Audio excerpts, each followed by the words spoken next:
In the story of Zhu Xian, also known as Jade Dynasty, there is a question that has always puzzled countless readers and fans.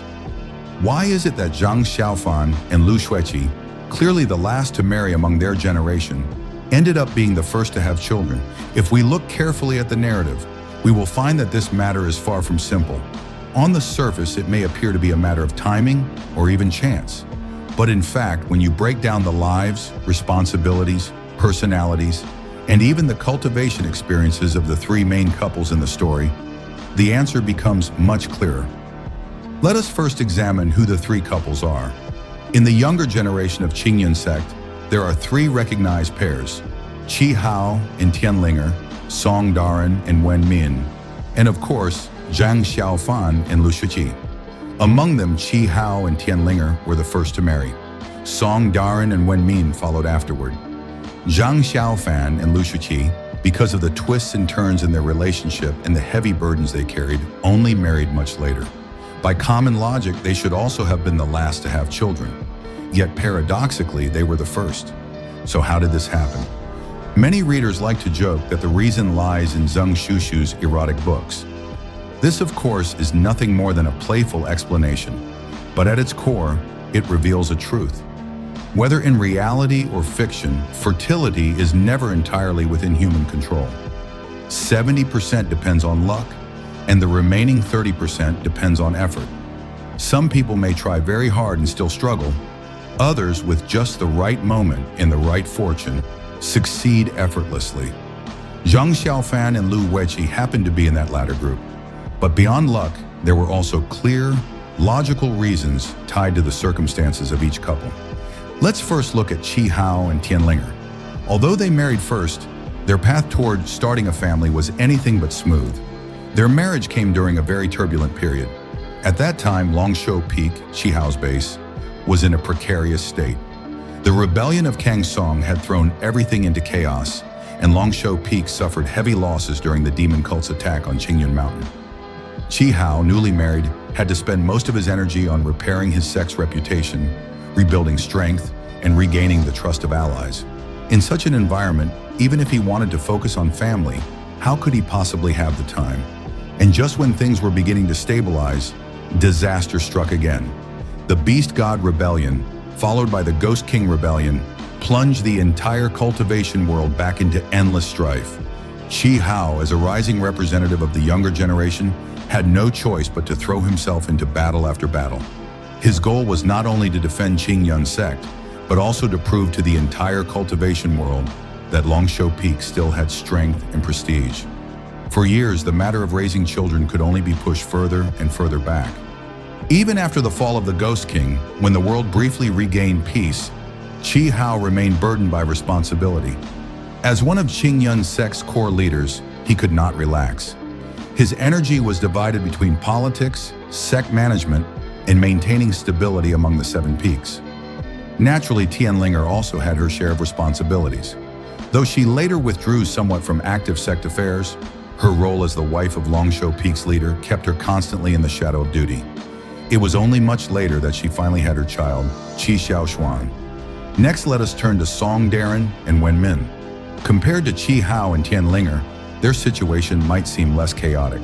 But in truth, their problem was different. Song Daren became the head of Dazhu Peak, and Wen Min often helped Lu Xueqi manage Xiaozhu Peak. Both of them were extremely busy.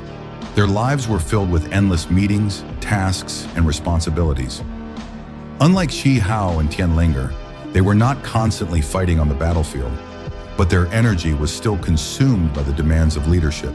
And when one is busy from dawn until dusk, how much time is left to think about raising a family? This is why, even until the beginning of Zhu Xian II, Song Daren and Wen Min still had no children. Finally, we arrive at Zhang Xiaofan and Lu Xueqi. At first glance, their situation seems the most unusual. They married last, after countless trials and tribulations, yet they became parents first. Why? The answer lies in their lifestyle after marriage. Unlike Qi Hao and Song Daren, Zhang Xiaofan did not immerse himself in sect politics or heavy responsibilities. After defeating the Ghost King, he largely withdrew from the center stage of power and chose a life of seclusion on Dazhu Peak. His daily life revolved around simple chores: cooking, tending the vegetable garden, and accompanying Lu Xueqi. Far from being weighed down by endless affairs, he was actually living a very peaceful, almost mundane existence. Two people living idly together, with few distractions, naturally had far more opportunity to conceive children than those endlessly consumed by duty. But that is only one side of the story. Another often overlooked factor is cultivation itself. Zhang Xiaofan was not an ordinary cultivator. By the time he married, he had already mastered the 5 heavenly books and stood as the undisputed #1 on the Shenzhou continent. His strength and vitality were unmatched. From a purely biological perspective, this meant that his life force and genetic vigor were far beyond normal cultivators. In simple terms, his chances of fathering a child were significantly higher. And so, Lu Xueqi became pregnant before the other couples, despite marrying later. There is also a deeper, more emotional reason. Among the 3 couples, only Zhang Xiaofan had lived a life marked by unbearable tragedy. From childhood, he lost his parents and was forced to grow up in loneliness. Later, he endured betrayal, heartbreak, and the unbearable weight of Biyao's sacrifice. To someone like him, the idea of family carried far more urgency than to anyone else. He did not simply want a wife, he longed for a complete family, something he had been denied his entire life. For him, having a child was not just a matter of continuation, but a matter of healing. It was the only way he could truly fill the void in his heart. Lu Xueqi understood this very well. She knew that although she had become his wife, and though Biyao's body was lost forever, Zhang Xiaofan's obsession with her resurrection had not fully disappeared. She feared that without something to anchor his heart, he might once again sink into despair and wander down a dangerous path. A child was the most natural and most powerful anchor she could give him. This child was not only the fruit of their love, but also a new beginning for Zhang Xiaofan, a living reason for him to keep walking forward.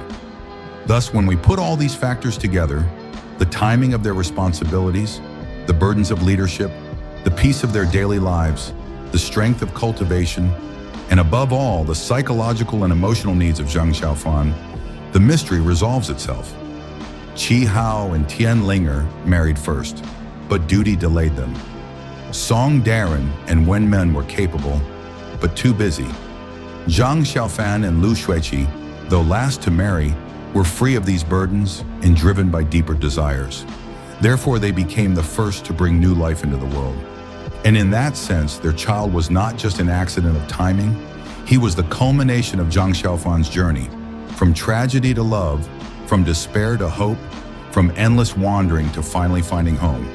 And that wraps up today's deep dive into the mystery of why Zhang Xiaofan and Lu Xueqi, though the last to marry, were the first to have children in Zhu Xian. Their story proves that sometimes fate is not decided by the order of marriage, but by the weight of responsibility, the peace of life, and the depth of one's heart.